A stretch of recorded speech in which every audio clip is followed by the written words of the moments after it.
To all the families that are meeting with us this Sunday, which is Mother's Day, to those that will be viewing this post-Mother's Day, to all of you, we say Happy Mother's Day. This has been a difficult year for all families who have suffered loss. And in particular, through the pandemic, there has been distance between families and those that have passed. So we here at Arbor, of course, pass along our deepest sympathies to you and family during this time of pandemic. And today we're here to offer a few words of comfort to those that lost a mom, to those that are mothers, to those that paid the ultimate sacrifice to provide, protect, and serve their families day in and day out. As we shoot this video, it'll be a calendar year plus since the pandemic raged all over the world, affecting the lives of every individual, regardless of race, color, stature, and gender. And as I have sat with families, sometimes in homes, masks and distance provided, or through Zoom calls, I've heard countless stories of family difficulties and struggles, but also stories of triumph, as they had to watch from a distance the final moments of a loved one's existence. Now, however you celebrated Mom in 2020 into 2021, whether you had a service or have not yet had one, to you on behalf of myself and the Arbor family, thank you for braving the uncertainty of death and loss during the pandemic. On behalf of myself and the staffs that I have been involved in here in the Lower Mainland, which is Richmond Funeral Home in Richmond, Delta Funeral Home in Delta, Valley View and Avalon Funeral Homes in Surrey, know that all of us had your best interests in mind, as well as family that passed this year, and that the staffs at these funeral homes did their very best to make sure that you were safe and that your loved one was taken care of with the utmost care. I do not know the personal situation of every family, nor can I speak to that which only I have heard. But I do want to talk for a moment of the important role that mothers have played in the lives of their family. Referring to the Bible, it just says, honor your father and mother. It's found in Exodus 20, verses 12. And I have knowledge that for my own mother, the best way to love her was to honor the roles that she fulfilled within my sister and my own life. She is the anchor point, a mother is, for all that family life entails. She's sacrificial. She stands at the front of the door, but also silently sits behind the scenes, applauding softly the beautiful lives that her children become.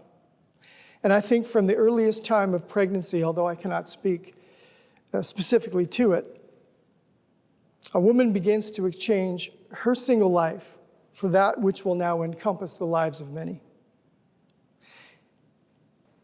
And I would write that there has been time in every pregnancy where a mother begins to dream big for either son or daughter that she carries.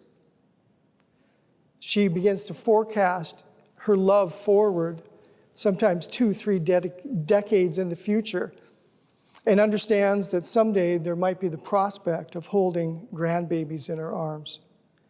She dreams and believes and then acts upon this. It is the strength that mothers draw from in order to succeed.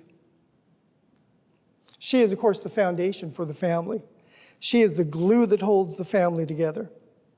And that is why we honor our mothers, not just one day, although specifically set aside for her, but every day. Service after service that I have been a part of, family have spoken with love and tears about the sacrifice and dedication that was a part of their mother's day-to-day existence. And someone once said that a mother needs to be 4 women, really. She needs to be Betty Crocker, Florence Nightingale, the Queen of England, and then Anne Landers. It needs to be wrapped up in a single woman. Over the years, I have met actually many women who fit this exact description. And yet to boil it down, I think it comes to 4 different elements found within a mother.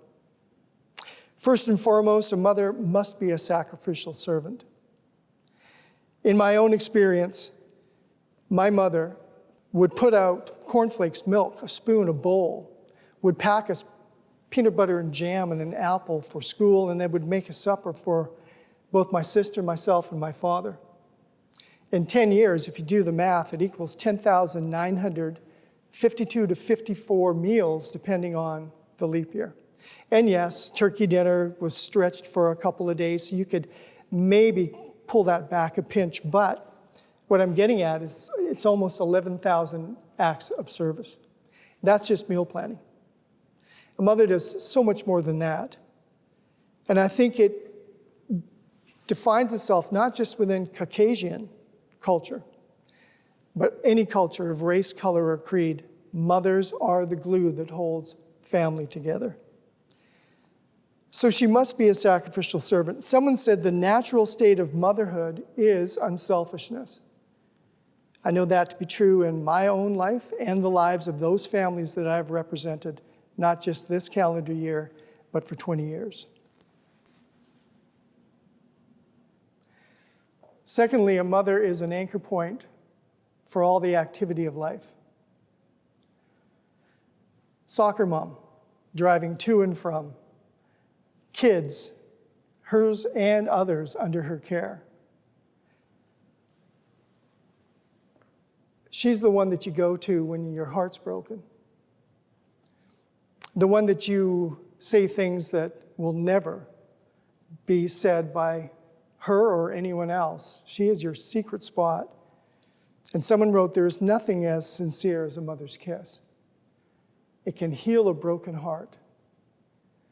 And I've seen it in my own life, my sister's life, and again, I've heard it from so many families about the goodness of a mother. That goodness is the anchor point that allows you to survive the storms of life. Again, for you that lost mom this calendar year, that is a tremendous loss. For those that still had mom, had that anchor point throughout the storm of the pandemic. Again, our deepest sympathies to you and family. She's an anchor point for all of life. Point 2. Third, she is a physician. Now, there have been moms that I have heard about that were doctors. And maybe they didn't have the same softness that a non-doctor mother would have because they didn't have the medical terms. But mothers are physicians. They will bandage a knee and they will kiss the wound. And even though scientifically that's not really good for the wound, it heals the heart. And that a lot of times is what a child needs. They need to know they're still okay, even though there might be the sight of blood.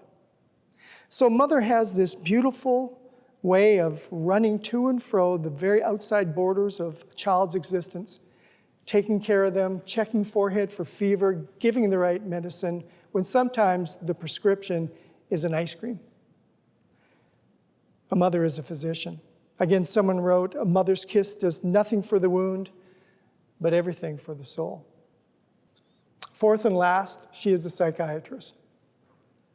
A mother understands, someone wrote, what a child does not say.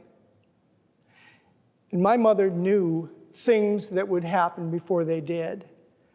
I don't know if I was that predictable, but she would not only tell me don't before I did, but then she would explain to me why it was wrong if it took place.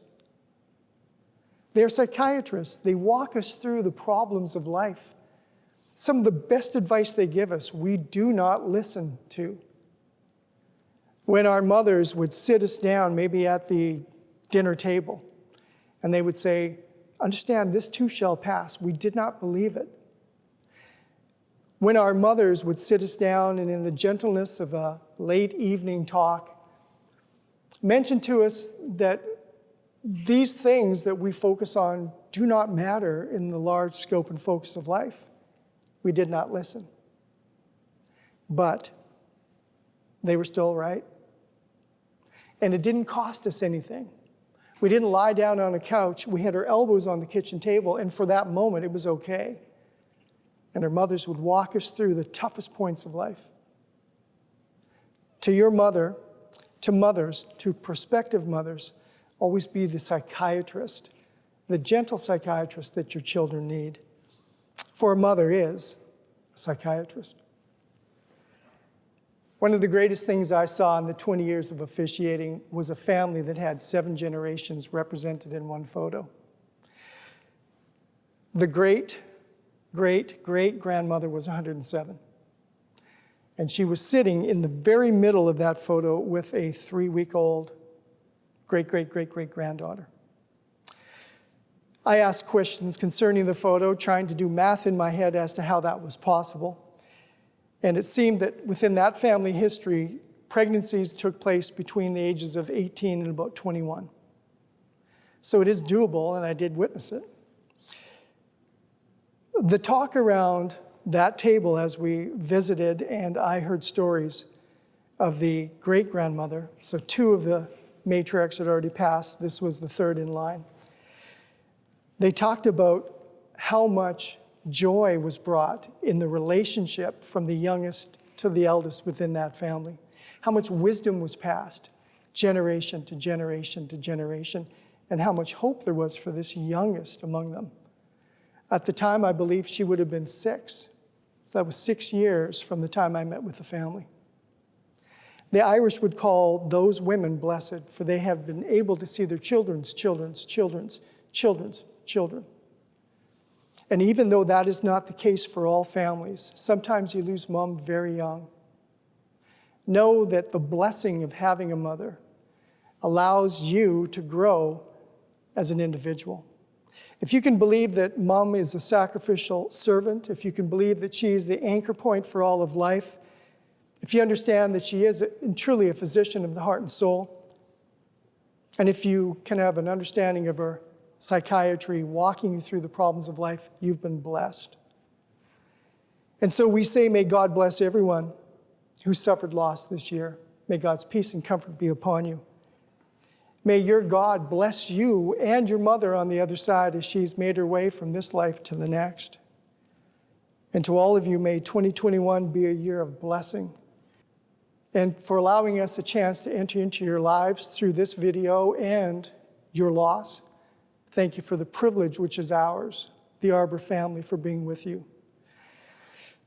In Spanish, Feliz Dia de la Madre. In French, Bonne Fête des Mères. German, Schönen Muttertag.